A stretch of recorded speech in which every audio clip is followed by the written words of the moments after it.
This is the Collector Car Podcast, the home for the auto enthusiast. Join Greg Stanley as he applies over 25 years of insights and analytical experience to the collector car market. He will interview the experts and throw in some fun stuff as well. Do you find it challenging working on your collector car? Advantage Car Lifts has the solution for you with their selection of 2 and 4-post lifts. Advantage 2-post lifts provide an unparalleled amount of versatility. Each wheel can spin freely and be worked on individually, and you'll have full access to those hard-to-reach parts of your car's undercarriage. These lifts have locking lift arms that protect you and your special ride, and their powder-coated finish protects critical components from corrosion, which extends the life and stability of the lift. And best of all, Advantage's 2-post lifts are ready to ship now. You can find the perfect Advantage lift at www.advantagelifts.com. For $100 off, enter code TCCP. That's TCCP for the Collector Car Podcast. Hey, it's Greg Stanley. If you're listening to this podcast, you know I love everything automotive. This passion has expanded to include being a car specialist consultant for RM Sotheby's. So if you need assistance buying or consigning a collector car at any one of our online or live auctions, including Scottsdale, Amelia Island, or Monterey, you can reach one of our car specialists at rmsotheby's.com, or you can email me directly at gstanley@rmsotheby's.com. Hey, it's Greg Stanley with the Collector Car Podcast. I'm extremely thrilled to have a special guest today who knows all about Ferraris. Leslie, how are you doing today? I am well, thank you. Now tell us a little bit about your job with Ferrari, because you are extremely busy and you're getting ready for a really big show here shortly. Well, I'm actually in a new role as of this year. I'm Chief Judge, Concours Judge for the Ferrari Club of America, and this is my first show that I am doing administration of the whole event. And it's in Mont-Tremblant, Montreal, Québec, and the Concours is the 24th of July. And so I'm ramping up for that with getting our cars ready to go. We've got 115 cars on the field, and 71 are being judged, 10 are in Futuro Classico, 10 are preservation, and the remainder are on display.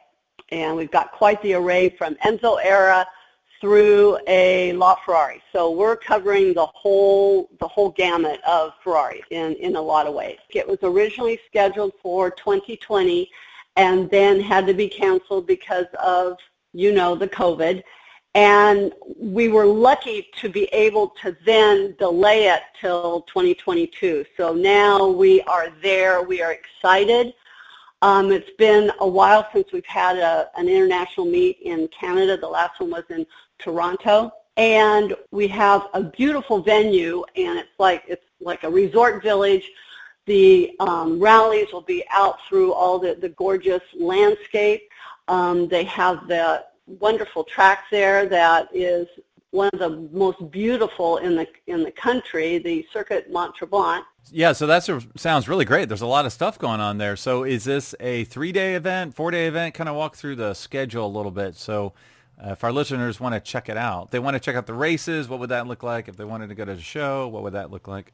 The event starts on the 23rd, which is Saturday, which is the welcome reception when people arrive. I'm doing a couple seminars for the judges, as well as a Concours entrance seminar for people that have entered their cars to give them some background on how it works and what to expect. And then also on Sunday is the Concours day, where we go through the whole Concours. Then Monday is track days or rally days. There's different things going on because a lot of our members, when they enter their car into the event, because there's the racetrack there's the package that they can run their cars on the track. They don't have to necessarily be in the Concours, but the track is available for them. So we have different tiers as far as entrance. So they can do the track. On Tuesday is when we also have track events, but it's also our Copa GT competition. Wow. We have 3 facets to our Concours program. We have the actual field judging in the Concours, and scoring is 97 points and above. It's a Platino, for which if you achieve that, then you can go on to Copa Bella Macchina, which is a competition that tests your car for being 100% working order as it came from the factory. There's a static portion where everything in the car has to be checked off that it works, including the cigarette lighter, everything in the car as it came from the factory. And then also there is a driving portion, 3 to 5 miles, where the evaluator is in the car with the entrant, and they do a course where they go through the gears, they go through right turns, left turns, make sure everything is fine, the engine is running well, there's no leakage. It's all checked, and it takes about 2 hours. Then if you successfully achieve that goal, you are eligible to participate on the track portion, where you perform on the track and put your abilities on show, and you are evaluated. Okay. And you're all out on the track. We have 15 this year, which is a lot. You're not racing or tracking against anybody. It's all about you and your performance at 80% of your car's ability. So if you have a car out there that's a 308, that car, it's going at 80% of its ability. If you have a car out there that's a challenge car, well, you got to go at 80% of that. Wow. So it's all Okay. different. We award this 1 to 3 at each event. Sometimes it's just 1, because it's independently evaluated by usually the track that we have the event at has, their track personnel, and they're not connected with the club. We have nothing to do with the evaluations. We just orchestrate what they're doing. Okay. The evaluators decide. So last year at Daytona, we had 3 winners. The event before that in Scottsdale, we only had 1. So it'll be interesting to see what we have this year. And that's the highest award that our club bestows upon a member, is the Copa GT. Wow. Okay. So that's on Tuesday. Wednesday is more track time, and it wraps up on Thursday. Okay. Yeah. So it just goes from Saturday to Thursday. Okay. Well, that is a lot. And obviously there's a lot for everyone, whether you're a race car driver, a car enthusiast, a Ferrari fan. I just imagine it would be unbelievable, and in such a beautiful area as well. Just something there for everyone to really enjoy. So I'm really looking forward to that. If I can't make it in person, I am definitely looking forward to the pictures. And it is high on my list to try to attend, as you know. So it sounds like a really great event, and I really appreciate that. Before we started this call, we had a little pre-call, and you were mentioning to me, and I thought this was a great point, I had asked you to tell us a little bit about your passion for cars in general, as well as for Ferraris. And you kind of mentioned that's a lot, because you've been in the hobby for a long time now, and it's a lot of stuff that I asked you to do. So I'm wondering, could you tell us a little bit about your passion for cars, how you got involved in the hobby, and then more specifically, Ferraris? Okay, let me start where I got the passion for cars, because that goes back to even before I could drive.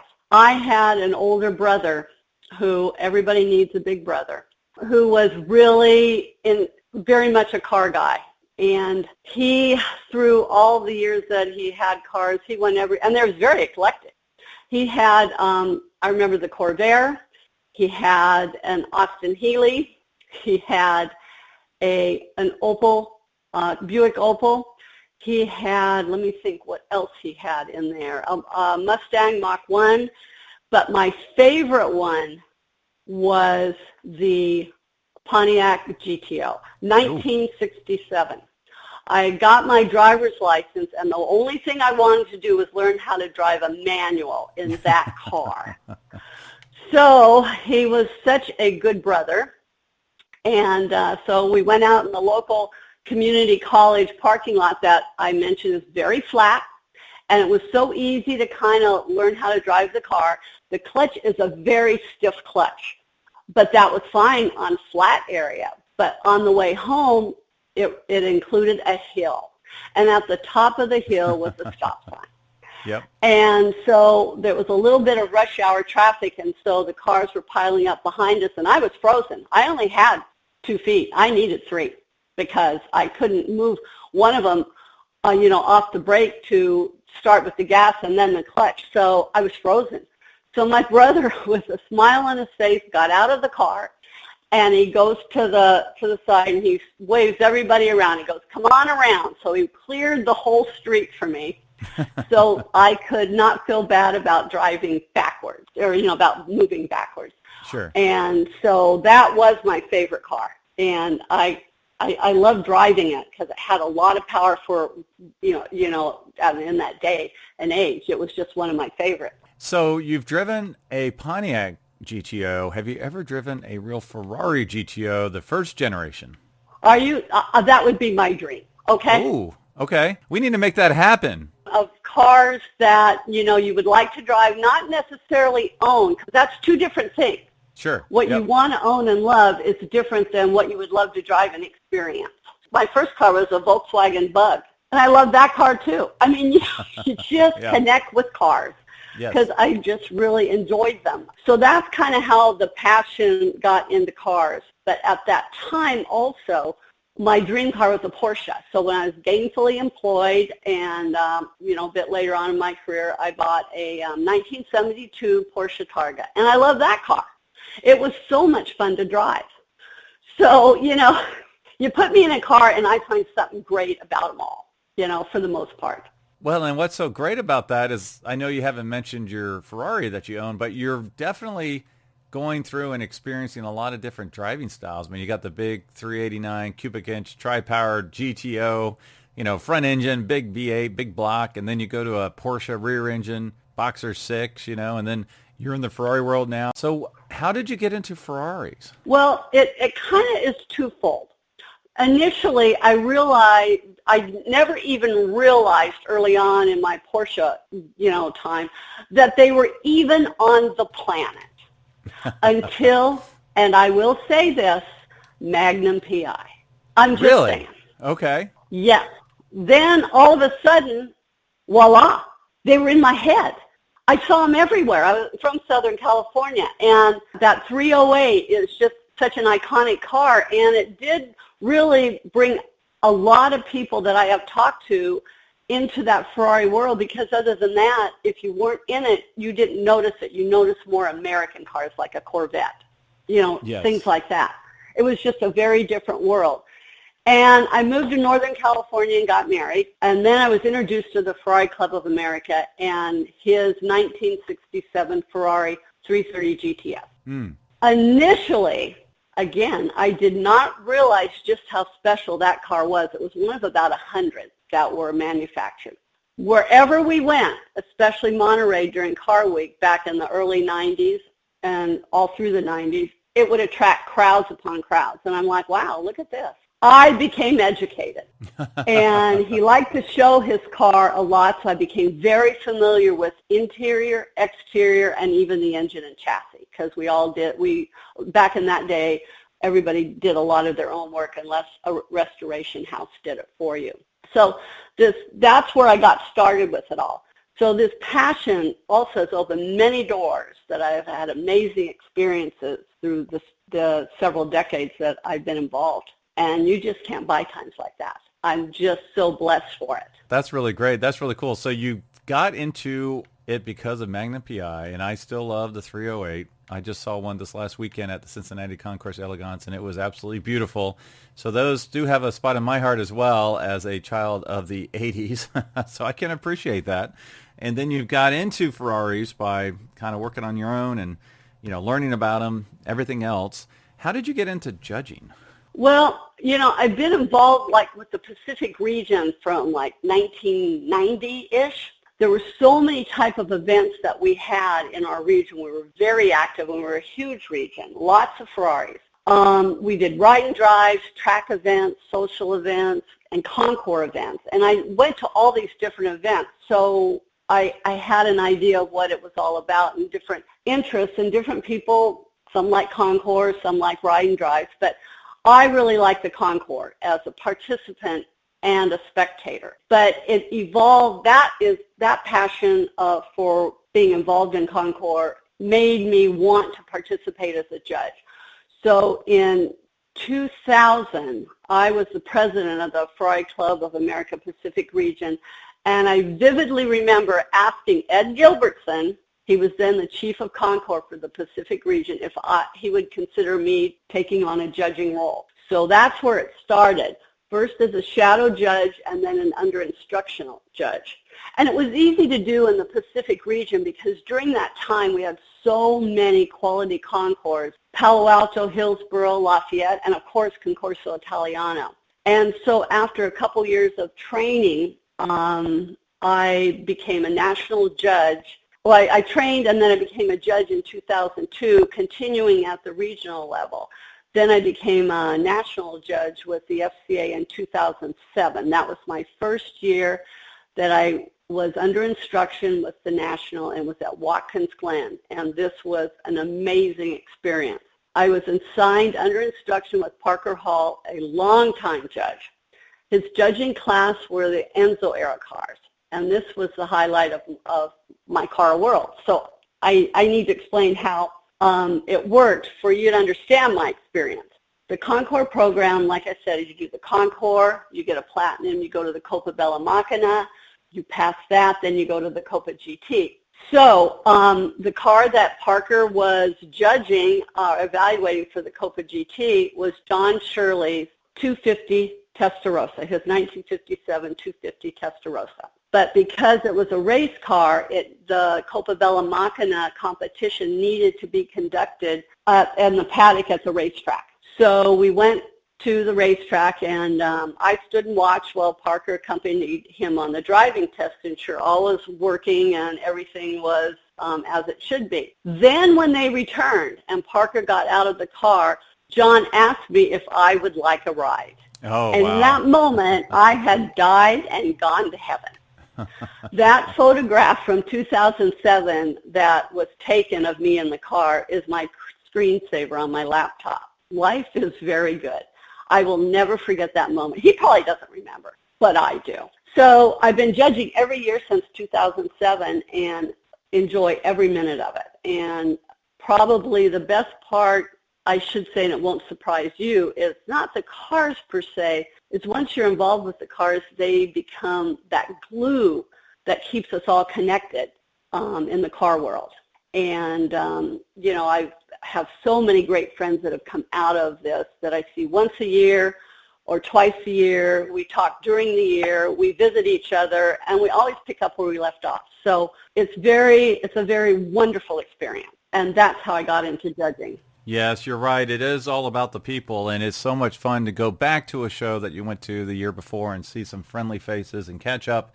And then as you get more and more involved, you see them a couple more times a year, which is really great. And it's a lot of fun, like you said. Now, for our listeners, if you would like to see that picture, that's Leslie's favorite, just look at the cover art for this podcast, and you will see her in that very special ride with a big smile on her face. That is a great picture. Oh, that's the one. Okay.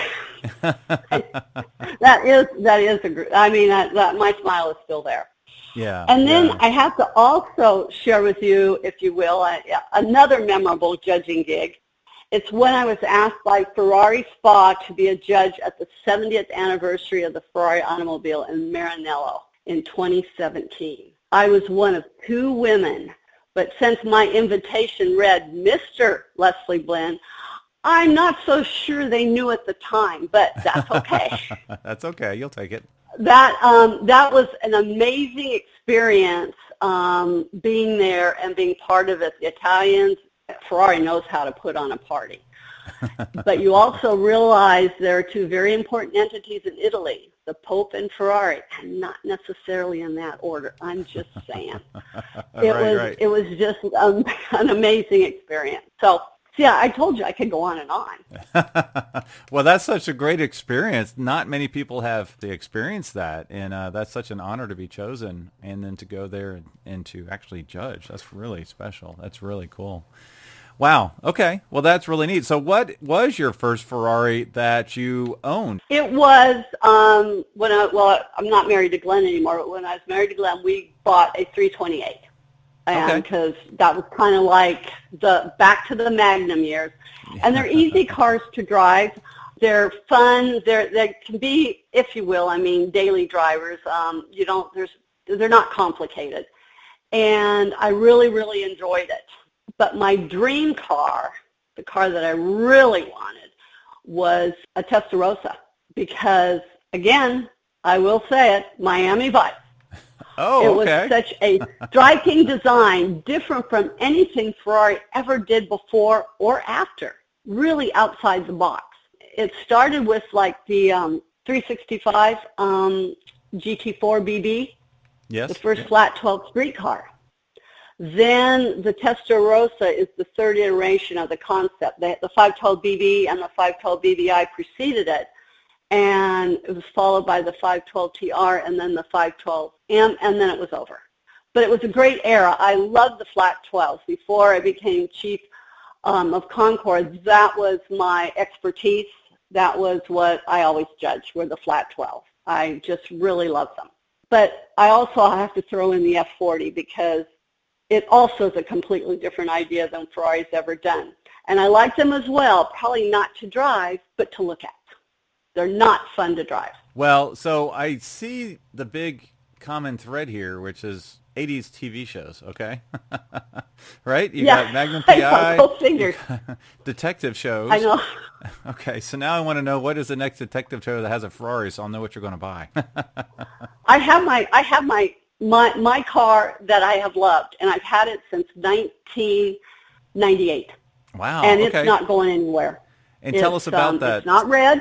Okay. It's not red.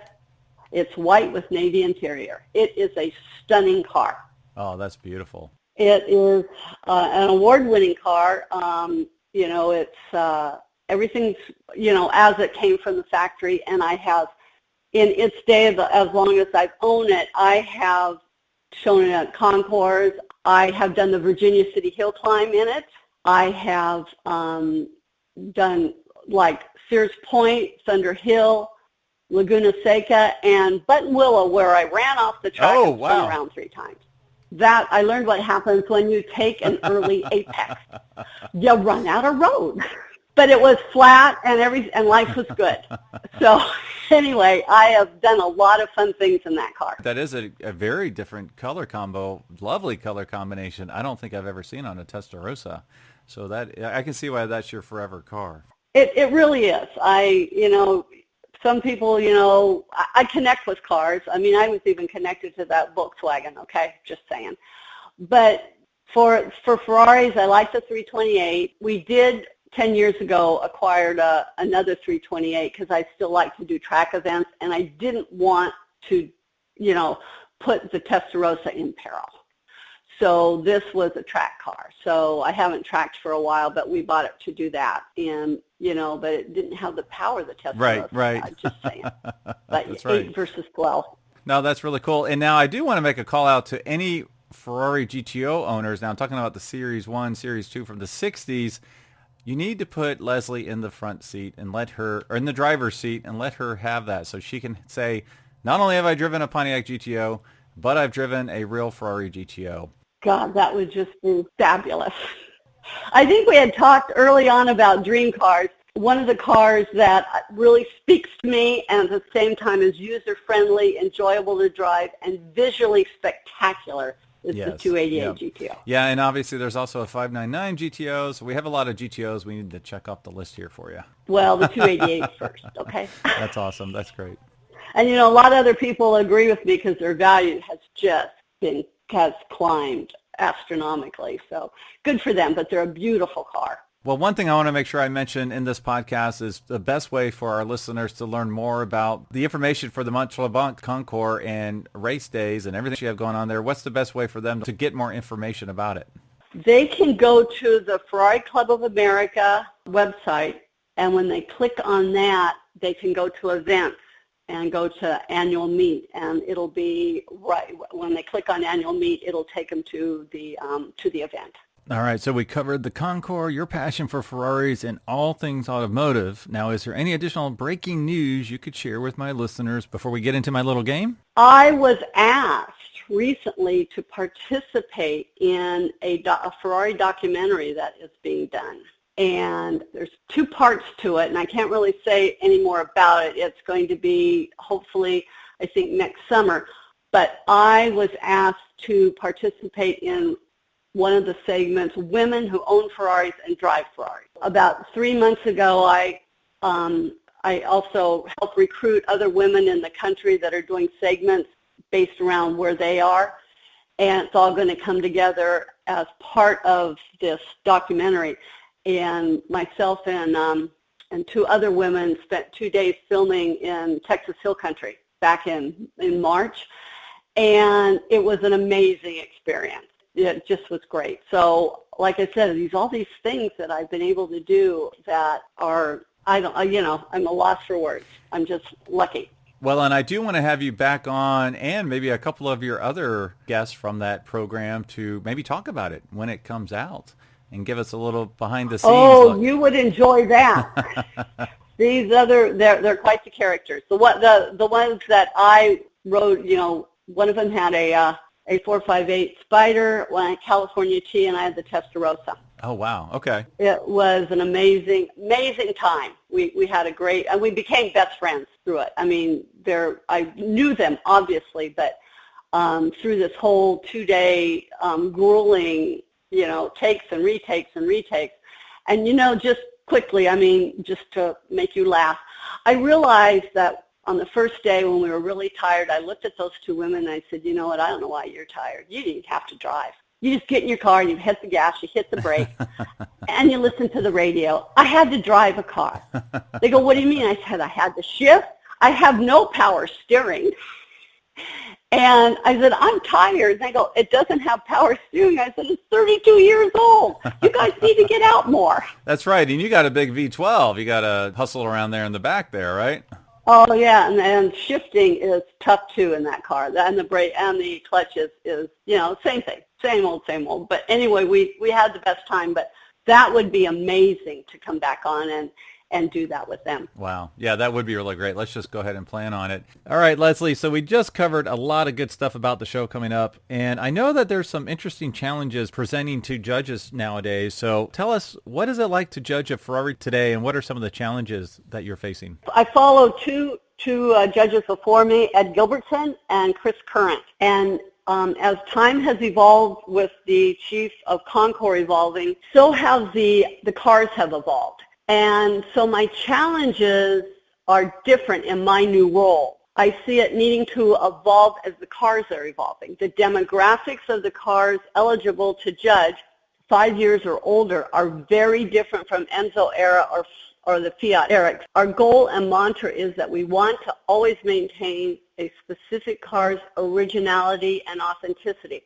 But we need to enjoy driving the car because that's what Ferraris are for. It's to drive. The example I always use so I can explain what the difference is, a 288 GTO that had only 3 options. It was 1985, right, was their year, and they only had 3 options available when ordered from the factory: air conditioning or not, roll-up windows or electric, and seats, either black or black with red inserts. That's it. They were all red. Right. So it's easy to ascertain what is original in those cars. But today, the factory offers so many options. It is like, let's design your own Ferrari, and it's a one-off, if you will. So this is much more challenging. It started early with the 360s somewhat, and now we are judging 458s, 488s, and LaFerraris, and because they are now all eligible. And the amount of options that any one person can choose from what's available, from wheels to steering wheels to colors, it's all different, and no two cars are ever going to be alike. So that is our challenge, to figure out how we can ascertain what was original as it came from the factory ordered, or what was added as aftermarket. So that's one of my biggest challenges, and we're working on that right now. Now, one thing I like to do at the end of these conversations is play a little game. I did give you a heads up on this called Keep, Cash, and Crush, where I give you 3 cars, and you have to pick one to keep forever, one to cash in, and then unfortunately one to send to the crusher. Now, I'm not super cruel where I'm going to give you 3 Ferraris. I try to do something a little bit different. Well, now everybody who I've lost sleep over this one. Okay, well now everybody, all the Ferrari fans are like, wait, we want to see Leslie crush a Ferrari. Well, you know what? We'll save that for the next one. So this one, I did write down 3 cars you mentioned earlier, 3 of the cars that sounds like you kind of drooled over as a little girl. One was a Corvair, one was an Austin Healey, and then one was a Mach 1. So I'm going to give you those 3 cars. Which one would you keep forever, which one would you cash in, and then which one would you send to the crusher? Now, I'm specifically talking about the ones your brother had. Okay, so the three that he had, the Austin Healey and the Corvair, which is a very interesting car, and the Mach 1. What year Mach 1 was that? Well, I'm a Mustang guy, so what year was that? It had to be 68, 69. Okay, 69 was the first 69 maybe? Yeah, 69 was the first year for the Mach 1. then. Yep. Okay. Because he got rid of the GTO, then he had that Austin Healey, and then he got the Mach 1, and I was mad at him for getting rid of the GTO, but that's a whole other story. Well, okay, the Corvair, here's the deal. I crushed that one. Okay, because it's a Corvair, or why? No, it's because, it's, how can I say this? Car people are car people. And there's such a connection no matter what. And no person's car is bad or invalid, but we do have opinions because we're all different, but we all have this passion for cars. So I just needed to say that. It's got it, to me, design is everything, and especially the rear view. And there's a lot of my criteria that I look at, and Corvair just didn't have anything for me. I mean, I know that people like them, and they're a very interesting car with a lot of history, as we all well know, but it just wouldn't be one that I would keep. It just didn't have anything for me as far as what I like in a car. But I know it has value. So the crush was easy for you, so which one would you keep, and then which one would you cash in? I would probably keep the Austin Healey because I thought it was just a cute little convertible, and I love driving around, bipping around in it. Okay. And the Mach 1, I probably would, cash in, just not sure where that would take us, but it would probably be more valued by others than by me. Sure. Is how I would put it in a nutshell. Okay. But I like that little convertible a lot. Okay. No, that's fair. No, she didn't say the GTO because that would have been hands down. Keep that one. I know that's an easy keeper. So I didn't want to have that one. That's for sure. So no, that's great. Okay. Well, I appreciate your time on the Collector Car Podcast today, and I can't wait to see you hopefully in Canada. Okay, and anything else you need, you just let me know. This was a pleasure, and thank you for letting me tell all my stories. Thanks for listening to the Collector Car Podcast. Don't forget to give us a nice rating on iTunes, and be sure to follow us on Instagram and everywhere else at the Collector Car Podcast.